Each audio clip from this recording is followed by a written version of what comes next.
Hello again. It's Paul Lavella with New Jersey Recovery and Wellness. Thank you so much for continuing to stay tuned with us as we commemorate National Recovery Month. Each day, we're talking about how to support a person in your life who you know and love who has a substance use disorder or is in early recovery. Tune in for day 16 of our 30-part series.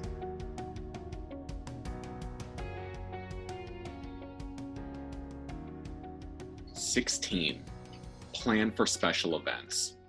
Special events may be few and far between these days, but when they do come around, we definitely look forward to them. Celebrations and exciting occasions are cause for much excitement. However, for our loved ones with a substance use disorder or an early recovery, they can signify a need for caution. For a variety of different reasons, celebrations can be triggering. Think about it for a moment. These situations are not routine, can involve high energy, high emotion, usually involve groups of people, and depending on the circumstances, are likely to have increased access to alcohol and sometimes other substances.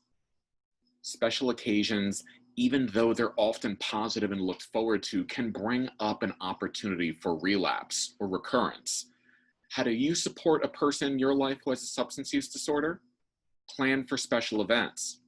Now, it can be common to overlook these occurrences, but planning can be key to effectively supporting your loved ones who may be trying to make changes to their substance use patterns or to stay sober. It's often best to not try to do this alone. As someone who cares for a person with a substance use disorder, you can be a valued asset to helping them navigate through these situations. When making a plan, you're going to want to do so ahead of time. Similar to a crisis plan discussed earlier in this season, it's better to have a plan and not need it than need a plan and not have one. Ultimately, the person with the substance use disorder is going to be the one making decisions on what to do. However, we're going to go over some common themes you might want to consider. First off, what type of event is it and what might be expected? When making a plan for a special event, we're probably going to be having a very different conversation if we're talking about a celebration for a newborn baby versus a wedding celebration. It's going to be different if we're talking about a retirement party versus a Super Bowl party. We want to talk about exactly what type of event we're preparing for. When talking about this event, we also want to be identifying, are there any people who may be there that are considered high risk? Perhaps these are other individuals who may have their own substance use disorders, or we may suspect that they may have some problems with that. Or are there other people who may be there who don't respect the changes that your loved one is looking to make in their lives? Is there any bad blood? Have previous experiences at these type of events been negative or positive experiences? If a person's been able to go through a similar type of situation while not using and had positive outcomes, there might be a little bit less risk here, a little bit less concern for needing to make a plan. If in the past a person has traditionally struggled in this type of environment, this is exactly why we want to be making these plans and making sure that we're taking all these considerations. While on this topic, does the person have past experience being in this type of situation while not using or attempting to not use or use less, depending on what their individual plan is? If the person has been in these situations before, but they've been in them while they've still been actively using or may have had some problematic use, this is another reason to bring this to a focal point in the conversation. I've been in these type of events before. However, I may need to rethink the event if I'm looking to not use or have significantly less use while I'm there. A final takeaway to consider, play out the worst case scenario. Is there anything that could possibly go wrong? When we're looking to understand what the parameters of an event are, this is definitely something we want to keep in mind. Now that we've worked through the overall scene of the event, this is where you have an opportunity to make plans on what to do if your loved one feels triggered or for whatever reason doesn't feel like they're in a good space when they're already at the event. Who can they talk to? Whether that person is at the event or not at the event. Maybe checking in with another sober support before and after would be helpful.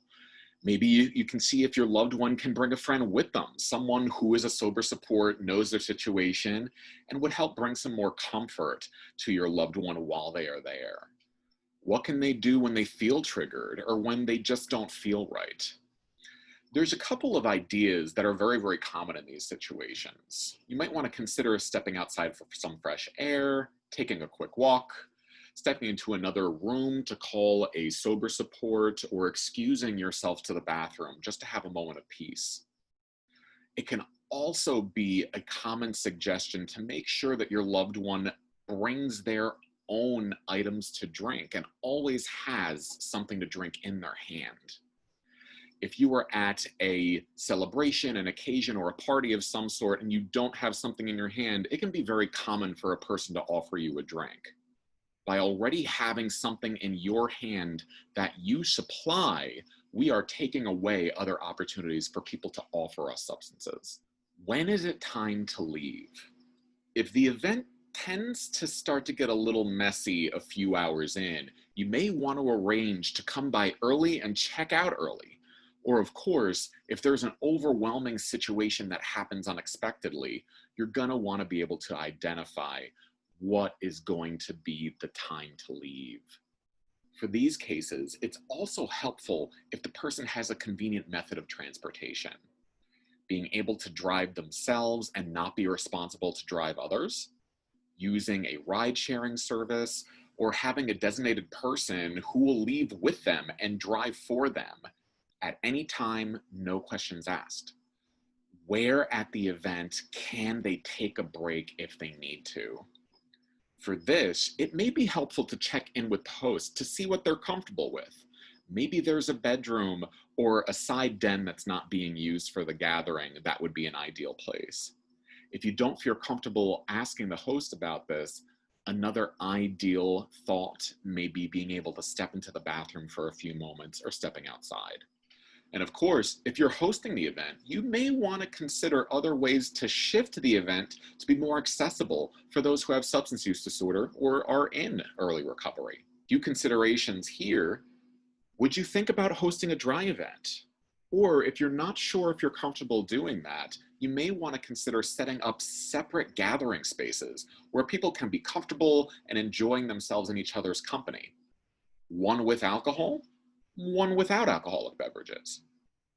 If your loved one needs to leave due to feeling triggered or feeling overwhelmed, you may want to prearrange a mode of communication. Some people may set up a code word or an expression, just shoot over a really quick text so it can be discreet, or simply have the policy that your loved one can just leave whenever they need to, no questions asked. Of course, it's very likely that not all of these situations are going to apply to your loved one, or that different suggestions are going to be more applicable for different types of situations. And that's okay. Again, the key here, just as with considerations in other videos in this series, is that the plan just needs to work out for your loved one. That's it.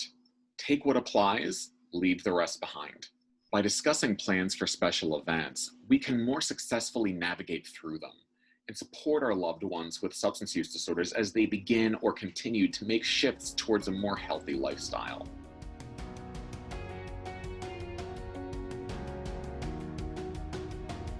Thank you again for staying with us as we continue to commemorate National Recovery Month by talking about how you can support a person in your life who has a substance use disorder or is in early recovery. If you liked what you saw, please do click that like and subscribe and ring that bell so you can receive notifications for other videos in this series or that come up on this channel. Again, please do share this information, share this video with people that you think would benefit from it. Thank you so much for checking us out. We'll catch you next time.